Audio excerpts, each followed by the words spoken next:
मुझे लगता है कि भाई ये मैं ये कहूं कि आप पढ़ लो सही से, ये कर लो वो कर लो या पढ़ाई शुरू कर दो, तो ये वो समय नहीं है। बस अपने आप को एक सही स्थिति में हम चल रहे हैं या नहीं चल रहे हैं, इस बात को जांचने का है। अब सही स्थिति कैसे पता चलेगी सर? तो बच्चे आप अपने आप को जब भी कभी मॉक के थ्रू ही एनालिसिस करिए हर सब्जेक्ट वाइज, बजाय इसके कि मेरे फुल मॉक में इतने कम क्यों आ रहे हैं, मैं क्या करूं गुरुजी, मैं तो बढ़ ही नहीं रहा हूं, हाय मैं लुट गया, मैं बर्बाद हो गया। इन सब चीजों को करने से अच्छा है कि आप अपने हर सब्जेक्ट वाइज देखिए अपने आप को कि मैं मैथ्स में कहां हूं, मैं रीजनिंग में कहां हूं, मैं हिंदी में कहां हूं और मैं जीएस में कहां हूं।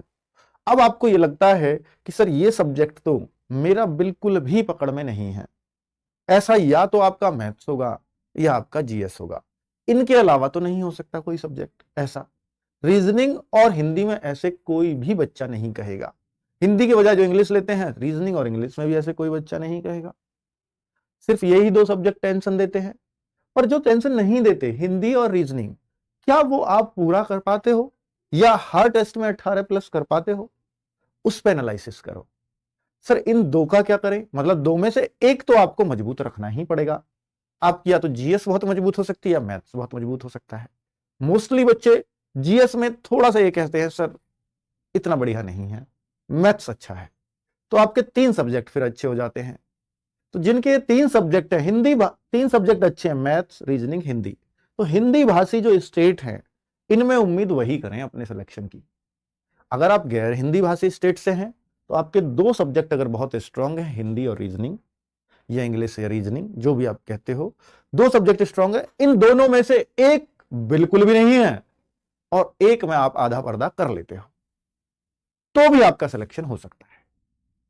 मतलब कम से कम आपको जो हिंदी भाषी वाले स्टेट से बच्चे नहीं हैं उनको भी कम से कम आधा उसमें से, मान लो या तो आपका जीएस बिल्कुल नहीं है तो मैथ्स अच्छा हो, मैथ्स बिल्कुल नहीं है तो जीएस थोड़ी अच्छी हो। तो टोटल मिलाकर के आपको 2.5-3 सब्जेक्ट, ढाई मतलब एक बिल्कुल छोड़ भी दिया है तो एक बहुत स्ट्रांग हो या उसमें से बहुत स्ट्रांग भी ना हो, आधा भी हो तो भी चल जाएगा, पर दूसरे में भी एक चौथाई चाहिए तो आप सिलेक्शन ले जाते हो तब भी। तो बच्चे अब मैं आपसे ये कह रहा हूं कि रीजनिंग और हिंदी 2 सब्जेक्ट सबके बहुत अच्छे होने चाहिए, चाहे कोई कहीं से भी है। ये सबसे आसान सब्जेक्ट हैं। इनमें अगर कहीं कमी हो रही है हिंदी और रीजनिंग में या इंग्लिश और रीजनिंग में, तो भाई इस कमी को सबसे पहले दूर करो। किस चैप्टर में का क्वेश्चन इन दोनों में मुझसे गलत होता है, उस चैप्टर का प्रश्न ये प्रतिज्ञा लो कि अगले मॉक में गलत नहीं होने दूंगा, चाहे कुछ भी क्यों ना हो जाए। यह प्रतिज्ञा तो आपको करनी पड़ेगी, तो ही आप एक सटीक गाइडेंस में तैयारी कर रहे हैं। अब बात बचती है सर मैथ्स और जीएस की। तो भाई देखो, जीएस के लिए तो किसी के लिए भी ये कहना कि भाई साहब बहुत बढ़िया है, आप तो इतना पक्का ही कर दोगे 15-16, वो पॉसिबल नहीं है। पर एसएससी की स्टैटिक जीके को एसएससी जीडी के लिए थोड़ा अच्छे से पढ़ जाना, 8-7 प्रश्न तो वही दे देती है आपको। और स्टैटिक जीके को भाई सबसे अच्छे टीचर पूरे यूट्यूब पे हो या कहीं भी हो, भारत के ही सबसे अच्छे मैं कह सकता हूं कि नवीन सर है, और उन्होंने आपको पढ़ाया भी है।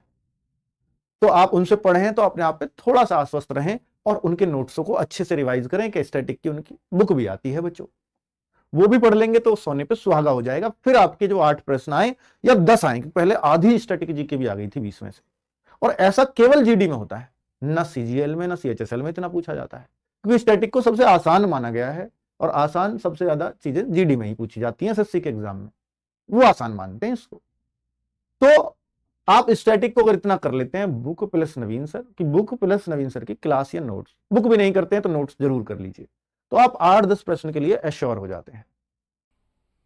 हेलो दोस्तों, आप सभी की कमेंट आती थी कि हमारे मॉक टेस्ट में इसको नहीं पढ़ पा रहा है, तो उसके लिए कोई ऐसी वीडियो लाइए, कोई सेपरेट वीडियो जिसमें सभी सब्जेक्ट के बारे में अंकित भाई सर ने बताया हो। तो देखो वो वीडियो मैंने आपके लिए प्रोवाइड करा दी है, तो आपको ये वीडियो कैसी लगी या कमेंट बॉक्स में मुझे जरूर बताना। और किसी भी एक सिंगल सब्जेक्ट के लिए भी आपको वीडियो चाहिए हो अंकित भाई सर ने जिसके बारे में स्ट्रेटजी बताई हो, तो आप कमेंट बॉक्स में जरूर बताना, मैं आपके लिए वो भी वीडियो प्रोवाइड करा दूंगा। तो आप ऐसे ही वीडियो देखने के लिए, आप अपनी तैयारी को बेहतर बनाने के लिए आप इस चैनल को सब्सक्राइब कर लीजिएगा। मैं इस चैनल पर अंकित भाटी सर या नवीन सर, जितने भी आर्ट टीचर हैं, उन सभी की स्ट्रेटजी वीडियो इस पर प्रोवाइड कराता रहता हूँ। तो आप चैनल से जुड़ जाइएगा और चैनल को सब्सक्राइब कर लीजिएगा। आज इतना ही, धन्यवाद।